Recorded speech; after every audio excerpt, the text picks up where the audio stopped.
Welcome to the shadows, where the truth doesn't just hurt, it incinerates. Today, we are peeling back the skin of a monster you thought you knew, revealing a malignancy so deep it defies traditional logic. We aren't just talking about ego or vanity anymore, we are discussing a terminal erosion of the soul. Sit down, breathe, and prepare yourself, because the mask is about to melt away forever. Have you ever wondered why their thirst for validation is never quenched, no matter how much you sacrifice? It's because you were never the only one. Behind the curated social media posts and the public declarations of loyalty lies a chaotic web of hidden supply sources. It is a frantic, desperate accumulation of human energy that functions less like a romance and more like a spreading, lethal disease. Imagine a predator so hollow that they require a constant infusion of others' identities just to feel a pulse. They don't see people, they see batteries. They see ports of entry. This isn't about love, attraction, or even basic human connection. This is about a structural failure of the self that demands a revolving door of victims to keep the internal void from collapsing under its own weight. We call it sexual cancer because of its aggressive, invasive, and ultimately self-destructive nature. Just as a tumor consumes its host to grow, the narcissist's need for multiple sexual and emotional outlets eventually consumes the very life they tried to build. It is a silent, spreading rot that begins in the dark and ends in a total, catastrophic failure of their carefully constructed reality. You felt the chill in the room even when they were smiling at you. That was the ghost of another person's energy clinging to them. While you were pouring your heart into a sieve, they were already scouting for the next hit of dopamine. The betrayal isn't an accident. It is the fundamental mechanism of their survival. But here is the secret. That very survival strategy is their death sentence. Why do they need so many? Why is one devoted partner never enough for the hollow man or the empty woman? Because their shame is a black hole. No single source of light can illuminate that much darkness. They must scatter their depravity across multiple victims to dilute the crushing weight of their own self-loathing. It is a frantic race against the inevitable dawn of their own worthlessness. In this video, we are going to explore the mechanics of this psychological contagion. We are going to look into the eyes of the void and understand why their multissourcing is actually a form of slow-motion suicide. This is not a story about your inadequacy, it is a clinical breakdown of their terminal condition. You were never the problem, you were simply a witness to a spiritual car crash. They move through the world like ghosts, haunting the lives of those who actually possess the capacity to feel. They mimic your heat, they steal your words, and they mirror your dreams, all while maintaining a hidden ledger of alternative options. It is a parasitic existence that relies on the ignorance of the host. But the host is waking up now. You are waking up, and the game is changing.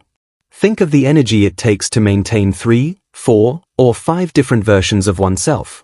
The sheer cognitive load of the lies, the timelines, and the fabricated emotions is immense. This is the cancer of the narcissist's mind. It grows uncontrollably until it interferes with their ability to function. They are drowning in a sea of their own deceptions, gasping for air that they poisoned. By the end of this breakdown, you will no longer see them as powerful or mysterious. You will see them as they truly are, a biological error, a psychological ghost, and a victim of their own insatiable hunger. The sexual cancer of multissourcing is not a sign of their prowess, it is the signature of their extinction. Let us begin the autopsy of a soul that chose to rot from within. To understand the narcissist, you must first accept that there is no there. Their internal world is a barren wasteland of echoing shame and ancient trauma. Because they cannot generate their own sense of worth, they must extract it from the outside world like a mining operation. Every supply source is a different vein of ore to be exploited until the ground collapses and they move on. The sexual cancer begins with a fundamental inability to bond. To a narcissist, intimacy is a threat, not a goal. Vulnerability feels like a weakness that can be used against them, so they preemptively strike by keeping their options open. By having multiple sources, they ensure that no single person ever has enough power to truly see the frightened, pathetic child hiding behind the curtain. This multissourcing isn't about pleasure, it's about power and distraction. Each new conquest provides a temporary spike in neurochemicals that numbs the underlying agony of their existence.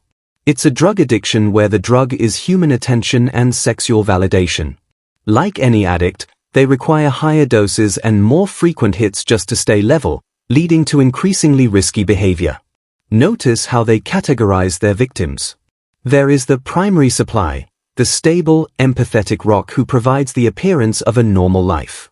Then there are the secondary supplies, the secret flings, the exes on speed dial, the flirtatious co-workers. Each serves a specific function in the narcissist's internal economy, like cogs in a machine designed to manufacture a fake identity. The cancer spreads because these worlds eventually collide. The narcissist believes they are a master manipulator, a grand architect of human emotion, but they are actually just a frantic juggler. Every new lie adds weight to the air. Every secret contact is a cell that has gone rogue, replicating without permission. The narcissist's life becomes a complex web of ticking time bombs. They live in a state of perpetual hypervigilance, constantly scanning for threats to their facade. This creates a physiological stress response that slowly erodes their health and mental clarity. They are haunted by the fear of being exposed, yet they cannot stop the very behavior that ensures their exposure. It is a compulsive loop of self-sabotage driven by an ego that is both bloated and fragile. Sexual multissourcing also serves to dilute the narcissist's shame load. By spreading their toxic behaviors across multiple people, they hope to avoid the full reflection of their depravity in any one person's eyes. If they only had you, they would have to face the monster they have become through your pain. By having others, they can convince themselves that you are just the crazy one. This fragmentation of the self is the essence of the psychological rot. The narcissist doesn't even know who they are anymore because they have different personalities for every source. They are a collection of masks with no face underneath. This internal disintegration is the deadly aspect of the condition. They are literally losing their grip on reality as they attempt to manage multiple lies. Every time they lie to you to go see another source, a piece of their cognitive function withers. Deception requires immense mental energy, and over time, this cancer leads to narcissistic brain fog. They become sloppier, more erratic, and more prone to outbursts. The genius manipulator you once feared is actually a crumbling structure held together by Scotch tape and desperate delusions.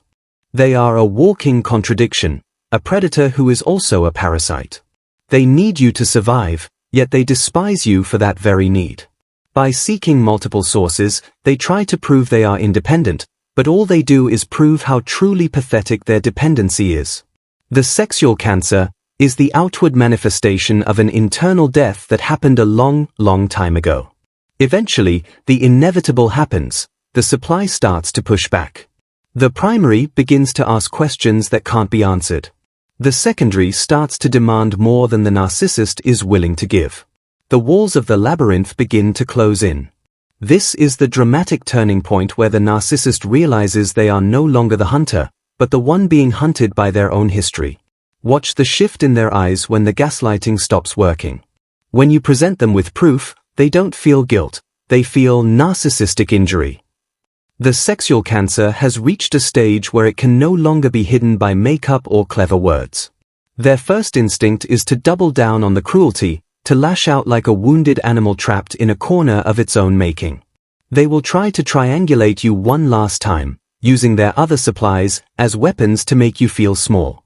See, they imply, these other people still adore me, so you must be the problem. But this is a desperate bluff. The other sources are usually just as miserable or confused as you are, and the narcissist knows that it's only a matter of time before the entire house of cards falls. The power dynamic shifts the moment you stop reacting. When you withdraw your energy, the very fuel they need to sustain their delusions, the narcissist begins to physically and mentally unravel. The sexual cancer of their lifestyle requires a constant flow of emotional drama. Without your negative supply, the narcissist is forced to feast on themselves. It is a sight of pure horror. They begin to project their own infidelities and sickness onto you with a ferocity that borders on the psychotic. They are desperate to transfer the cancer of their guilt into your soul. If they can make you believe you are the toxic one, they can survive one more day. But the truth is a stubborn thing. It sits in the room like an uninvited guest, refusing to leave until the lights are on. Notice the hoovering becoming more frantic and less believable. They will promise the world, cry crocodile tears, and swear that the other sources meant nothing. And for once, they are telling a partial truth. No one means anything to them. But the nothingness they feel for others is the same nothingness they feel for you. The realization of this total lack of depth is the killing blow. As the secrets leak out, the narcissist's flying monkeys start to abandon ship. The social circle that once protected them begins to shrink. The sexual cancer has metastasized into their reputation, their career, and their family life. They are no longer the charming protagonist of their own story. They are the cautionary tale that everyone whispers about when they think no one is listening. The shift in power is permanent because you have seen behind the curtain. You have seen the small, shivering creature that operates the giant, booming machine of the ego. Once that image is burned into your mind, the narcissist can never truly hurt you again. Their multissourcing was a shield to prevent this very moment, but the shield has shattered into 1,000 jagged, useless pieces. They will scramble to find new supply to replace the ones who are waking up. But the quality of the supply inevitably drops. They are forced to settle for increasingly damaged, desperate, or oblivious people. The sexual cancer is now in its advanced stages. The host is weak, the mask is cracked, and the energy they are able to attract is no longer enough to keep the void at bay. This is the moment of clarity for the survivor. You realize that their betrayal was actually a confession of their own inadequacy. They didn't cheat because you weren't enough, they cheated because they are nothing. The dramatic turning point isn't their collapse, it's your indifference. When you walk away from the wreckage, you leave them to burn in the fire they started themselves. Now we enter the final descent, the total collapse. A narcissist without high-quality supply is like a city without power. The lights go out, the infrastructure fails, and the streets are filled with the ghosts of their past crimes. The sexual cancer has finally reached the heart. They are left alone with the one person they have spent their entire lives running away from, themselves. The physical toll of a lifetime of deception and sexual cancer is often visible.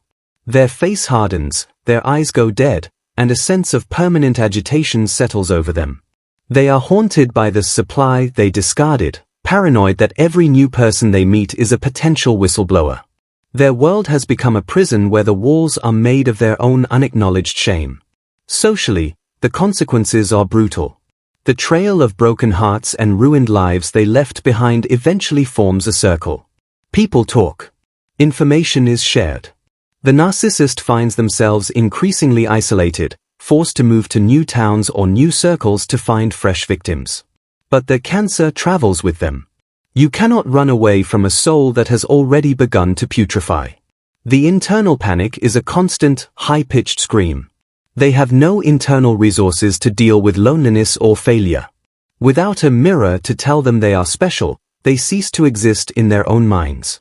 This is the narcissistic mortification, a psychological death that precedes the physical one. They are a hollow shell, wandering through a world that has moved on without them. Watch how they try to play the victim one last time. They will tell anyone who will listen how they were betrayed and misunderstood. But the words feel thin. The energy is gone. Even the most dedicated flying monkeys grow tired of the constant drama and the obvious lies. The narcissist's sexual cancer has infected their narrative, and no one believes the story anymore. They may turn to other addictions, alcohol, pills, or more extreme sexual behaviors, to numb the pain of their fading relevance. But these are just more supplies that demand a higher price than the narcissist can pay. The downward spiral accelerates. Every attempt to fix the problem only makes it worse, spreading the rot deeper into their remaining cognitive and emotional faculties. The ego, once a towering fortress, is now a pile of rubble. They are forced to confront the fact that they are not a god, not a genius, and certainly not loved. They are a footnote in the lives of the people they tried to destroy. The sexual cancer has achieved its goal. It has consumed the host's ability to feel, to dream, and to connect. There is nothing left but the hunger. They will look at photos of you, or the other sources, and feel a bitter, cold resentment. Not because they miss you, but because they miss the reflection of themselves they saw in your eyes. They miss the drug. They are like a starving man staring at a feast he can no longer taste. The deadly nature of their condition is this eternal, unquenchable, and utterly lonely thirst. The collapse is often quiet. There is no grand finale, just a slow fading into obscurity. The narcissist becomes a bitter, angry person complaining to strangers about a world that cheated them. They are the architects of their own hell, and the sexual cancer of their multissourcing is the fuel that keeps the furnace burning. They are finally, truly, and completely alone. This is the brutal truth of the narcissistic life cycle. It is not a path to power, it is a path to a lonely, agonizing disintegration.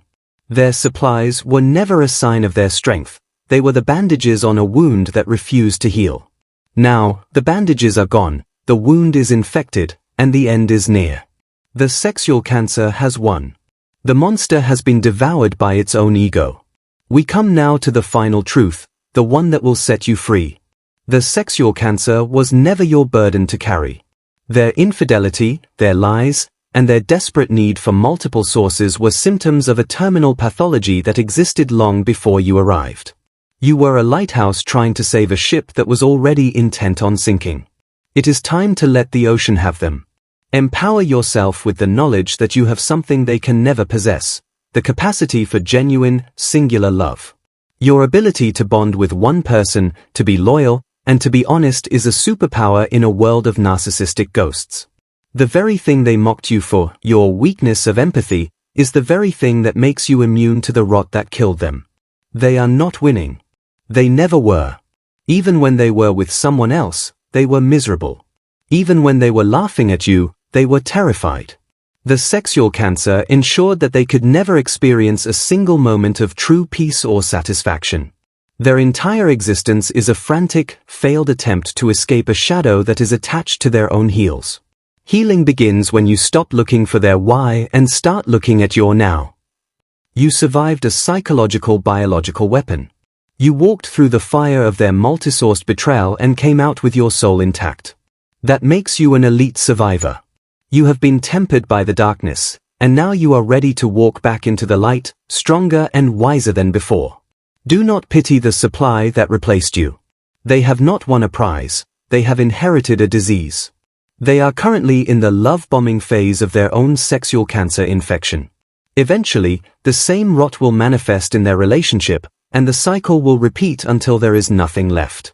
Your exit was not a loss, it was a miraculous, life-saving escape from a burning building. Close the book on their narrative. Stop checking their social media. Stop asking mutual friends how they are doing. Every time you look back, you are giving them a tiny microsupply of your attention.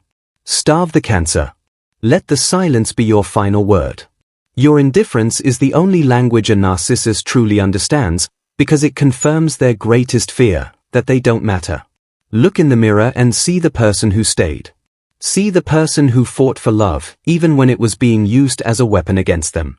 That person is a hero. That person deserves a life free from the sexual cancer of narcissistic manipulation. You are now the architect of your own reality, and this time, the foundations are built on truth, not the shifting sands of a liar's whims.